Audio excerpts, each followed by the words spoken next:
আমরা দেখতে চাই না, আমরা একটি সুষ্ঠু নির্বাচন চাই। ভাত খেতে গেলে তো ভাত পড়বেই, তো এটা নিয়ে তো চিন্তিত হওয়ার কিছু নাই। নির্বাচন হবে, আনন্দ হবে, পাস হবে, ফেল হবে, এটাই তো স্বাভাবিক।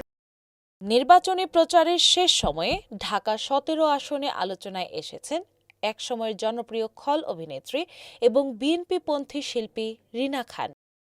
নির্বাচনী মাঠে সক্রিয়ভাবে প্রচারণায় অংশ নিয়ে তিনি আসন্ন নির্বাচনের পর সংরক্ষিত নারী আসনে সংসদ সদস্য হওয়ার আগ্রহ প্রকাশ করেছেন।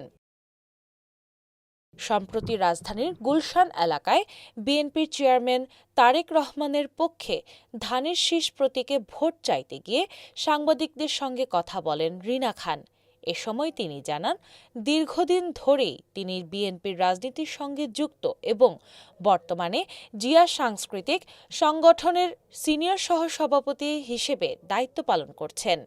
তার ভাষ্য অনুযায়ী তারেক রহমানের নেতৃত্বকে শক্তিশালী করতেই তিনি মাঠে নেমেছেন। রিনা খান দাবি করেন, গত ১৭ বছরে বিএনপি সমর্থিত অনেক শিল্পী নানা নির্যাতন ও বাধার মুখে পড়েছেন। অনেককে দেশ ছাড়তে হয়েছে, আর যারা দেশে ছিলেন তারাও বিভিন্নভাবে হয়রানির শিকার হয়েছে।